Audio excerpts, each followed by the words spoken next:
Assalamualaikum warahmatullahi wabarakatuh. Kali ini Anda memasuki sesi misteri.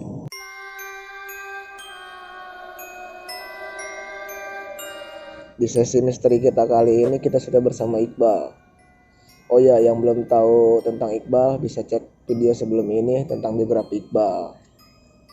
Oke Bal, kali ini lu mau ceritain cerita misteri di mana tuh Bal? Ada bang di Gede waktu itu Lo tahun 2019 lah 2019. ya.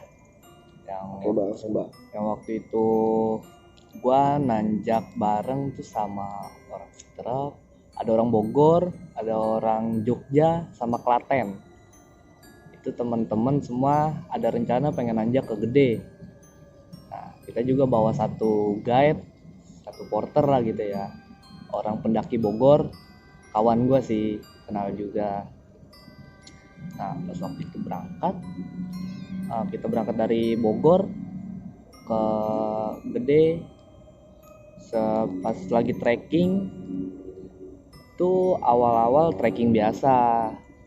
Nah cuman pas sampai di pos 1 pas ke Gede, pos 1 kalau kawan-kawan tahu, sesudah pos 1 itu pasti ada bayangan sebelum pos 2 sebelah kiri yang bangunannya runtuh.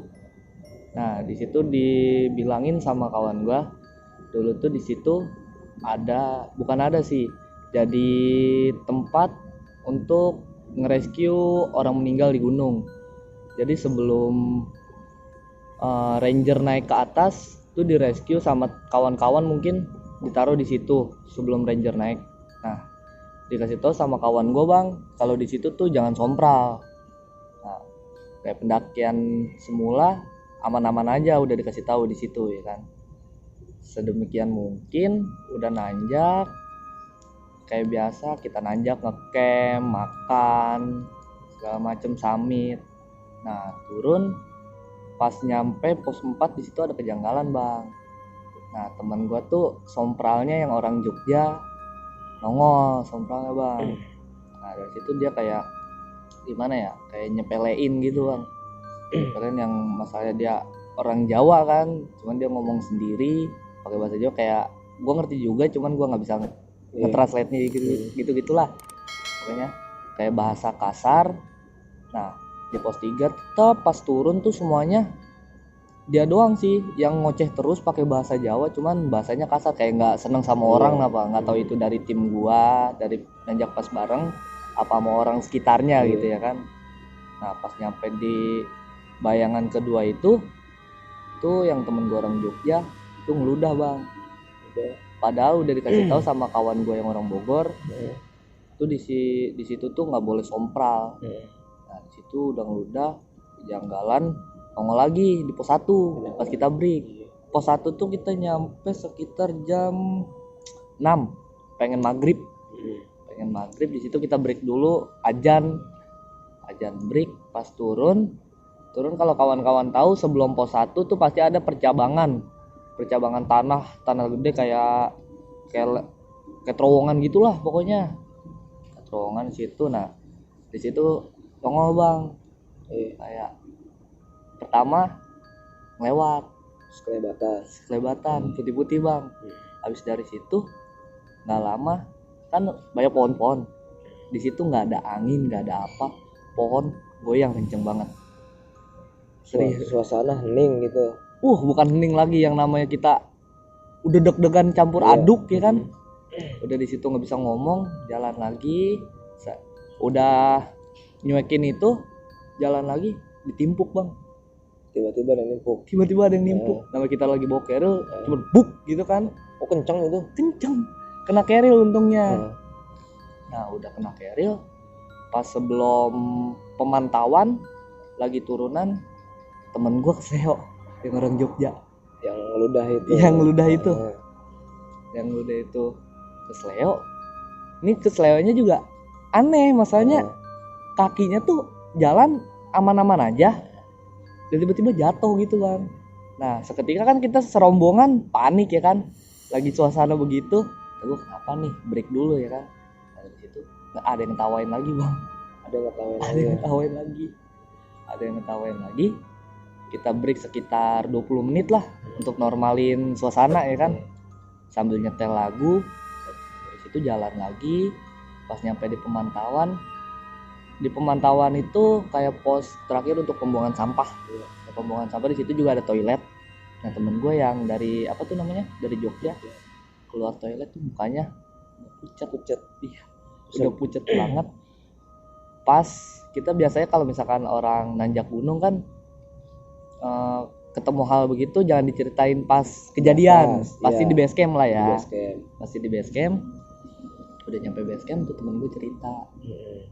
Pas di kamar mandi katanya ditongolin. Buset. Itu sama kayak gak ngerti gue apa ya, Ini gue asli badannya gede, hitam tuh. Jadi depan pintu tuh temen gue cewek depan pintu gede katanya. Merinding juga sih gue.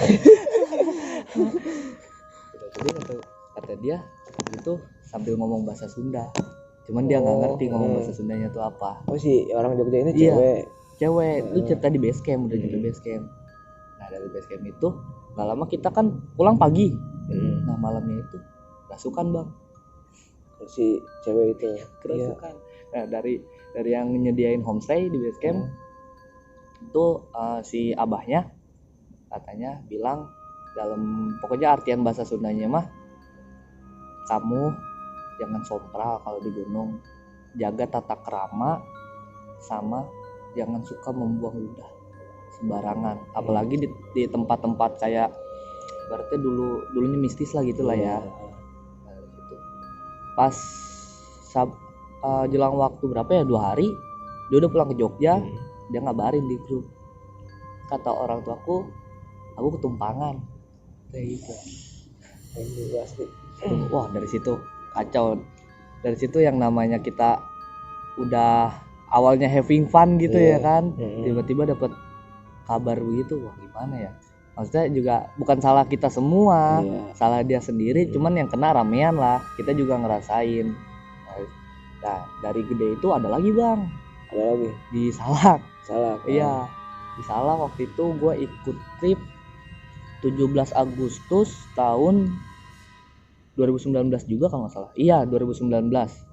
Nah itu Salak 2 bukan Salak 1, Puncak Prabu. Jadi tuh ngetrek niatnya cuma tektokan doang bang. Jadi naik turun lagi, nggak ngecamp, cuman bawa peralatan biasa lah gitu ya kan. Nah dari petilasan jadi tuh kayak ada makam. Tempat start itu makam kayak makam apa ya, dijelasin keramat, kayak keramat gitu. Kita jalan, kita udah berdoa semua, jalan. Nah di situ diketawain bang, di pas makam itu lewat selang waktu 15 menit bang, setelah ada lewat makam. Iya lewat makam diketawain. Nah kata orang situnya tuh disambut sama si Eneng. Wah kata gua dalam hati gue nih, kalau misalkan cara nyambut yang gini jangan gak usah nyambut lah. Nah, keceplosan gitu bang gua salahnya. Lo ya, terucap gitu. Terucap dalam dada nah bang. Dalam hati. Dalam hati.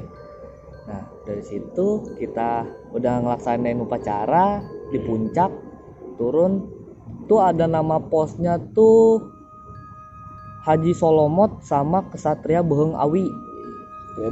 Iya pertamanya tuh Haji Solomot, yang satu ibaratnya pos 1 lah ya. Pos 1 atasnya Kesatria Beheng Awi. Nah terus juga ada Puncak Pajar Kencana. Dari Pajar Kencana tuh turun sampai Kesatria Beheng Awi. Tuh cuaca adem-adem aja bang. Adem-adem aja. Pas gue nyampe Haji Solomot hujan gede. Tiba-tiba hujan gede. Nah itu dari kan gue misah sama penyedia tripnya tuh. Dari penyedia tripnya gue misah sama orang Jakarta 2 orang, gue bertiga. Gue sasar itu. Jadi gimana ya, petunjuknya itu cuman sekedar pita doang. Pita kayak tali rapia lah gitu. Tali rapia cuman beda warna. Nah dari situ kita udah kesasar, serba salah, kanan jurang, kiri makin gak jelas ya kan. Nah dari situ udah dalam hati gue, mungkin gara-gara gue lah. Gue ngucap gitu dalam hati, udah gue minta maaf aja dalam hati gue. Nah alhamdulillahnya selang waktu berapa ya, setengah jam gue break itu gue nggak bawa air bang. Cuman orang Jakarta tuh bawa susu segini lah, susu biasa dalam botol gitu. Enggak dalam botol, kemasan gitu. Nah buat minum bertiga, selang waktu setengah jam penyedia trip datang. Dia bilang gini, lu ngapain di sini? Ini pengen ke jurang jalannya. Waduh, kata gue nggak beres nih. Kata gue benar perkataan gue. Nah dari situ turun lagi, sebelum petilasan diketawain lagi. Iya. Kata gue, wah benar nih Salak. Kata gue, bukan bisa gimana ya, nggak bisa meremehkan banget kalau di Salak tuh emang benar-benar kalau belum ngerasain sendiri tuh gimana gitu. Iya, beda lah gitu.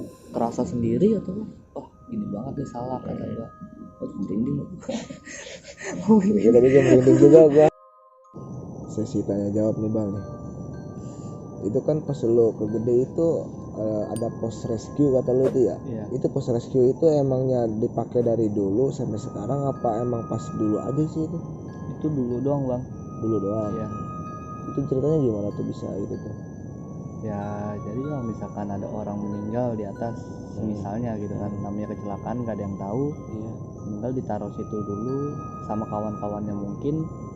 Jadi nelpon pihak ranger naik, baru dibawa ke bawah Bang. Jadi nunggu ranger. Oh jadi nggak langsung dibawa ke base camp? Enggak, Ditaruh di situ. taruh di situ. Berarti itu dulu doang itu. Dulu doang. Nah itu yang apa? Yang kawan lu yang kesurupan yang itu, yang orang Jogja itu kan pulangnya kan katanya ketempelan ya. Iya. Itu ya. Nah, itu ketempelannya sampai berapa hari itu Bang? Kalau ketempelannya emang gue nggak tahu, cuman dia tuh nggak ada kabar di grup, sampai di WA-in nggak ada kabar tuh sekitar seminggu. Sekitar seminggu. Dari seminggu itu baru muncul lagi. Baru muncul dia dengan WhatsApp. Dengan WhatsApp ya gue baik-baik aja, kata dia. Cuman gue nggak tahu peristiwa yang ada di sono gimana. Iya. Nah yang di Salak nih itu posisi kesasarnya itu pas naik apa pas turun sih? Pas turun Itu iya. ya. Berarti lu setelah muncak itu baru kesasar pas turunnya itu. Iya pas turun. Pas turun bisa.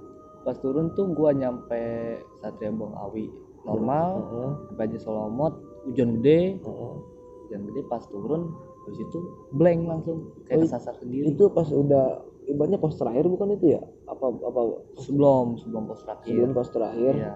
Baru mau pos terakhir. Sebelum mau pos terakhir itu nyasar gitu. Iya nyasar tiba-tiba. Padahal itu jalan yang kayak jalan semestinya nah Bang. Jalan biasa tiba-tiba kok muncul di sini gitu. Itu emang tiga orang yang ngeblank apa gimana? Iya, gue juga ngeblank, gue nggak tahu gimana. Pokoknya jalan normal, kepisah dari rombongan, tiba-tiba di situ. Tuh sadarnya tuh pas azan. Azan apa maghrib? Azan asar. Itu semua apa lu doang yang tiba-tiba sadar kok kita di sini apa gimana? Pertama gue yang sadar, temen gue ngajak jalan terus, kata gue ngeliat jam asar, kata gue bunyi kan alarm. Pas sudah sadar gue bilang, ini kok treknya ke sini, padahal beda. Padahal nggak semestinya ke sini gitu. Ibaratnya itu melenceng lah gitu. Iya, melenceng dari jalur pendakian. Nah itu lo ibaratnya pas sadar gitu lo masih tetap usaha nyari jalan apa gimana? Ya pertamanya usaha nyari jalan. Itu kata gue ngikutin jalan, kalau ke kanan gue ngeliat jurang, kalau ke kiri hutan pinus, cuman nggak ada jalan, ketutup rapet banget. Jadi lo di situ mutusin buat nunggu aja. Berarti lo setelah nyari nggak ada titik temu, lo diam di titik itu aja gitu.